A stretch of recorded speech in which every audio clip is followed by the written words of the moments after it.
meron din tayong winner na treat para sa ating mga live viewers. Kaya kung ikaw ay nanonood ngayon, i-share mo lang ang Facebook Live na ito ng naka-public post. Naka-public, hindi naka-private ha.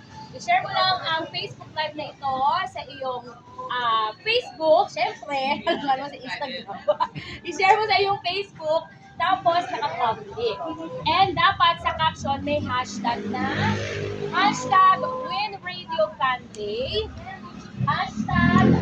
#Suki Market San Pedro. Okay? Again, it's #WinRadioFanDay and #Suki Market San Pedro. Yan ang ilalagay nyo sa caption ninyo pag share ninyo nang nakapublic itong Facebook Live na ito. Okay? At syempre, 5 ang pipiliin namin na lucky FB Live sharers na magsishare na nakapublic na may tamang hashtags. Ayan. 5 pipiliin namin at mananalo ng 100 pesos Gcash. May pa-Gcash ang mari ninyo. Mula yan sa bulsa ni Jenny Lynn. Charing ko, nagpaluwal pa yung digital namin. Hindi, 100 pesos Gcash, 5 ang mananalo. At ipopost namin yan dyan sa comment section after ng live na to, ha? Abangan nyo lang sa comment section natin after ng FB live na ito, ipipin ng Win Radio ang mga nanalo. Lucky FB live sharers natin. 5 ha, dapat lamang hashtag. Ayan ang hashtag natin, no? #WinRadioFanDay, #SukiMarket San Pedro. I-share nyo, dapat naka-public post. Para may chance kayong manalo ng 100 pesos. 5 ang pipiliin namin, okay? O, Shasha Padilla! Eto na nga ang ganap natin dito. Meron tayong mga papremyo, may raffle tayo, may mga palaro tayo. At syempre, ngayon ang grand finals. At kung malalaman natin kung sino ang tatanghalin na video kay Queen man yan o King, mamaya yan sa ating kantahan dito. Sa April Meet, panalong treat. Pero ngayon, may makakasama ako, syempre. Diyos ko, tagal na nito dito. Charing ko, makakasama natin ang market supervisor na si Sir Romel Bartolome, ang market supervisor ng Suki Market. Saan ba? San Pedro o sa lahat? Sa San Pedro lang. Pero dito ko sa camera, kaway-kaway kasi batiin mo yung mga ka-winner natin. Hello mga ka-winner na Suki. Mga ka-winner. Mga ka-winner natin dyan. Good morning. Relax ka lang, sir. Parang kinakabahan siya Romel eh. First time. First time mo? Sisikat ka dito, sir. Kaway-kaway ka sa mga fans mo. O, diba? Ngayon ka pa lang nila nakita, may fans ka na agad. Kaway ka! Hi, fans! O, huwag ka masyadong kabahan, sir. Ako lang to. Okay, Sir Romel. Ilang taon ka na dito sa Suki Market? Kasi diba 20 years na itong Suki Market sa Pedro? Tama ba? At 25 years. So sa 25 years na yun, nasan ka? Nasa 23 kasi lumabas ako ng Grabe, institusyon! Oo, parang haligi ka na ng Suki Market sa Pedro. Ha? Ano no? Sa'yo yung isang haligi doon? Ano kaya pala nakalagay itong Romel? Oo, may tatak to, Romel. Pero Sir Romel, sorry, joke lang din. Joke lang din. Pero grabe, 23 years sa service. Ay, yun. Guard! Uy, si Sir Joel pala yun, boss namin.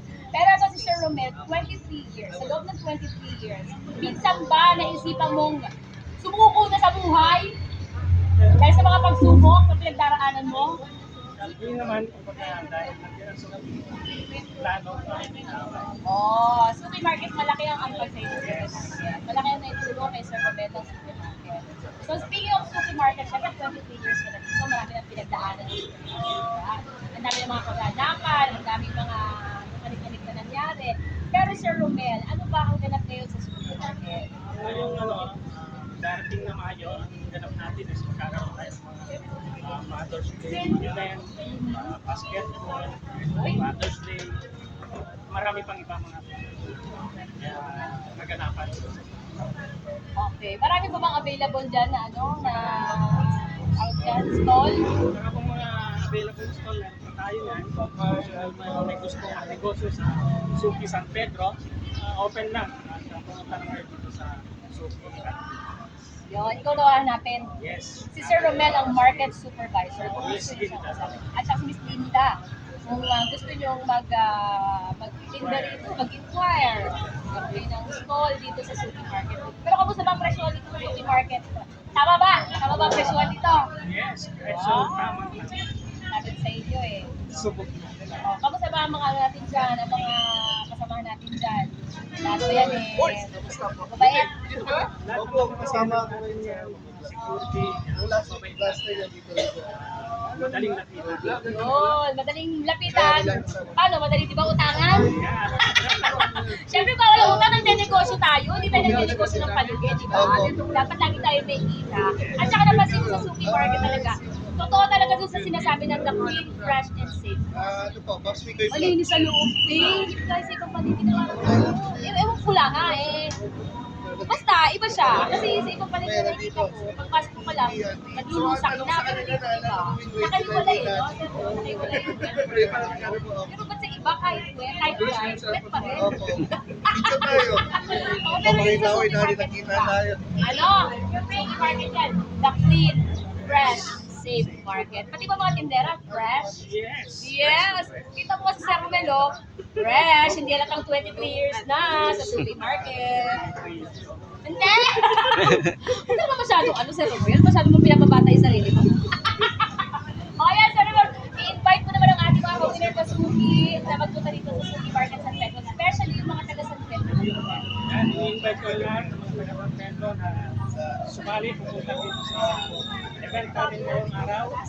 With radio, open para sa lahat ng taga-San Pedro. Yun! Maraming salamat, Market Supervisor ng Suki Market San Pedro Laguna, Sir Romel Bartolome. Palamahan natin Sir Romel! Sir Romel, support!